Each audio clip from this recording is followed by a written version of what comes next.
So there's this thing called pattern disruption. You want to like break up the monotone. Like I never want to have, I mean, there are moments where I have maybe 3 or 4 minutes of narration, and that's because I have to, because I don't have sound. I don't have like an interview or any clips to play or whatever. But for the most part, I like to keep my narration really short, and I like to have the interview really move the piece. But at the same time, you don't want people to ramble off and give off like information. The information is my job as a narrator, you know, so like where they're from, where they, you know, what their name is. I want every soundbite that the interview says to be emotional, to like really grab you. So what I do is I have this program. This is cool too. Write this down. It's called Descript, Descript, and it is like sorcery. Like it is the craziest thing. So I put my interview in Descript, and Descript transcribes it really pretty nicely. That's not the part that is mind blowing, because there's a lot of artificial translations there, but it does a pretty good job, like maybe 95% correct. And what it does is that it's showing me now the words, you know, like the written transcription. And as I'm reading the transcription, I start crossing out the things that I don't like about that interview. And what I'm left with are usable sound bites. Okay.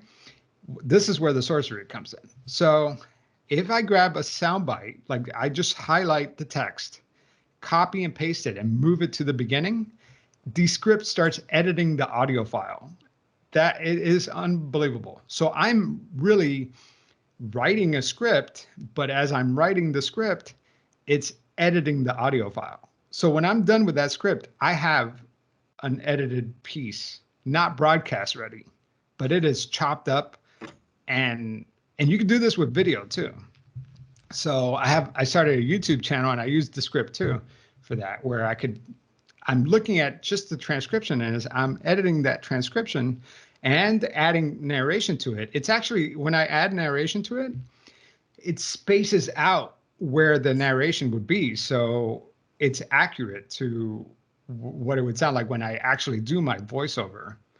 And what's really cool about the script, this is another really wicked sorcery thing that it does. I read 10 minutes of The Wizard of Oz so that the script could learn my voice, and it uses deep fake technology. It actually uses my voice when I type in the narration. And so when I play it back, it's like, it's me, even though I've never recorded it, it's me reading the narration. And so I could have narration, soundbite, narration, soundbite. And when I'm done with this process, my episode is kind of assembled, and I could hand it over to my editor at that point, and with my actual voiceover, and she just like replaces the AI narration with the real narration, and like cleans up some edits, adds the music, bada bing, bada boom, it's done. So like my process when I first started Pretend, when I interviewed my con artist cousin, went from transcribing everything, like hours and hours of tape myself, to like, you know, it was just such a long process. And Descript has cut that down for me, which is great because I'm a one-man band, you know. But you could use it for video, you could use it for audio, and it's free too. But I use the paid version, and I can't remember why I pay for it. Like there's obviously more when you pay for it, but it's pretty mind blowing. Oh, there was something else before we move on into the creative stuff. Going back to the brainstorming and pitching. So I remember I have a friend who's a CFO, a chief financial officer at a technology company.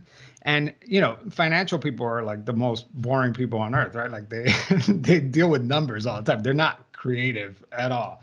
But he wanted me to give them like some sort of, you know, like presentation on how to be more creative. And that was like a real challenge because financial people aren't creative. And where do good ideas come from? And the book is about, it's not about what we do in broadcast, right? This guy's not a creative in the sense of like you and I, right? But this guy is talking about where do good ideas come from? So somehow sand was heated up by lightning and turned into glass, and somebody found it on the beach and was like, what do I do with this, right? Somebody made that glass, was able to recreate what lightning did by heating up that glass, made it clear. And then somebody else came around and got that glass and bent it. And it's like, oh, wait, we can magnify it. And then somebody else got two glasses and made eyeglasses. And then somebody else got two glasses and overlaid them and made magnification, a microscope, a telescope. And eventually we got to fiber optics, right? You couldn't come up with you couldn't invent fiber optics if it wasn't for that process had to happen, right? And he just cites example after example after example. And there's a really good one about Dyson, the company Dyson, and the way that they use their vacuum filter-free vacuum. Well, that idea seems revolutionary, except they got it from the cyclones at a sawmill. That's how they filter the air. Okay, so it's like, it wasn't like Dyson came up with that idea in a vacuum. They got inspired by something else, and something really like irrelevant from their field, right? Like a sawmill. So it's all about ideas colliding with one another. And when you're brainstorming, that's super important, because you have to like not only, get inspiration from other creatives like you and I, like in broadcast, but also look outside your field too, because there might be like if something else that inspires you. So that book is really awesome. I would definitely read that. And then there's also this thing, my company got acquired by IBM. And even though that sounds like, IBM, big blue, big giant tech company, they actually have a really mature creative department. I mean, this company has been around for over 100 years, and like they take creativity very seriously. I mean, and the amount of career growth that you could have as creative in IBM is unbelievable. But they do this thing called design thinking. And the first stage of design thinking is define the problem. Like, what's the problem? And then the second stage is research. So then you got to research it. Third is ideate, is what we were talking about, like the brainstorming, right? And then fourth is prototyping. You have to test that idea. Does it work? Test it, test it, test it. And then if it doesn't, start over again. And that's a process that we all do as creatives. It's just that this is a more formal way of doing it.